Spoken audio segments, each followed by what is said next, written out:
This story that I'm about to tell is about a haunted hospital room.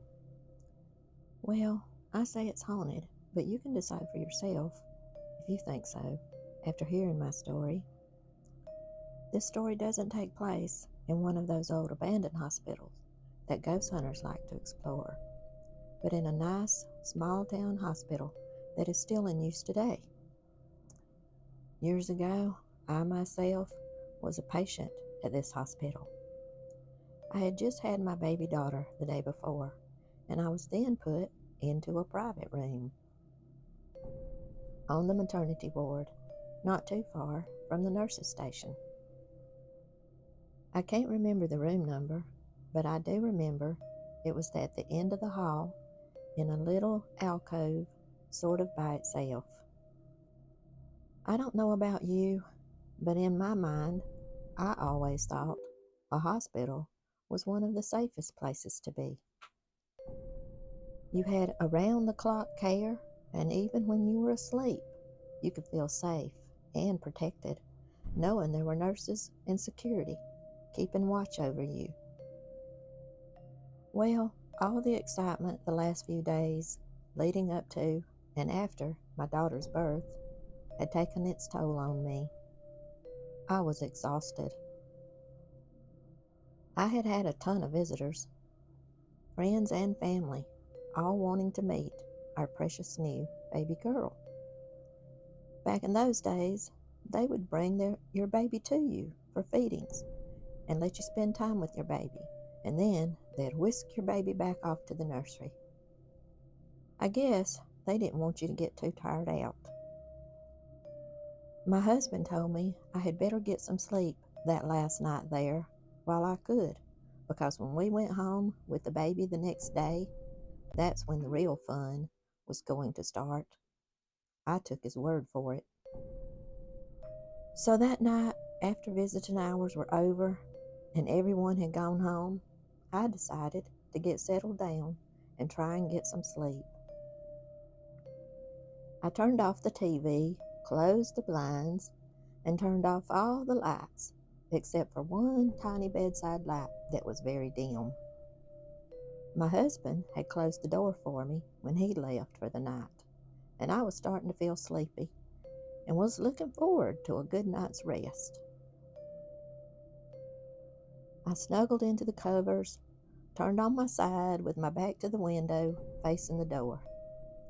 I had the nurse's call button tucked under my arms and my pillow, just in case I woke up and needed to use it. It took a little while for my mind to wind down. I wasn't taking any drugs. I didn't need anything like that. But finally I was in that drowsy state. You know, that place where you're half awake and half asleep. Well, that's when I felt a tugging on my covers from behind me. Just a little tug, tug, tug.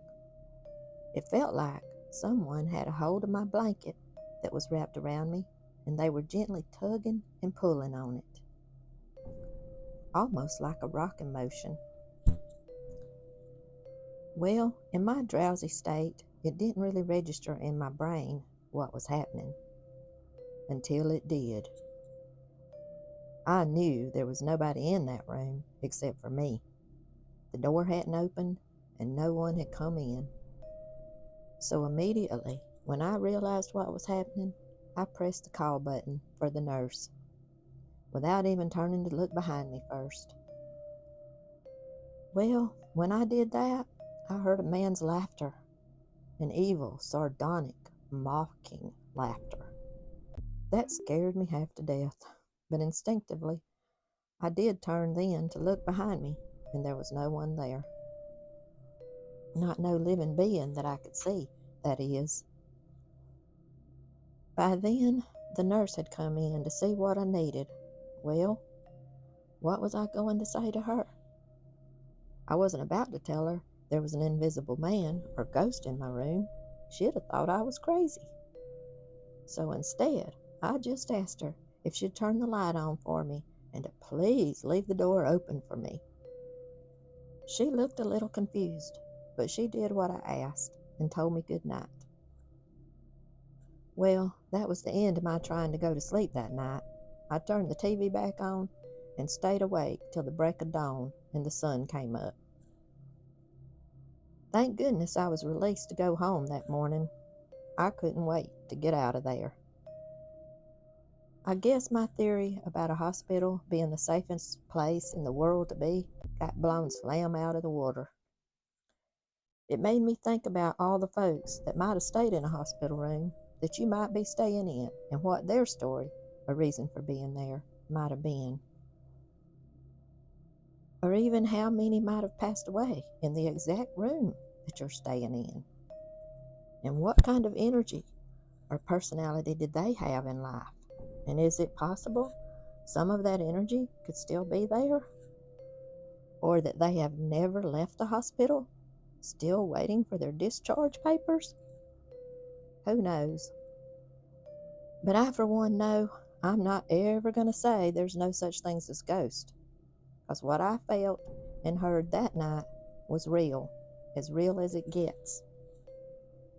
Thank you for listening to my story, and remember, next time you stay in a hospital room, well, just be aware you might not be alone, even if you can't see another living being with your eyes. I hope you enjoyed this story.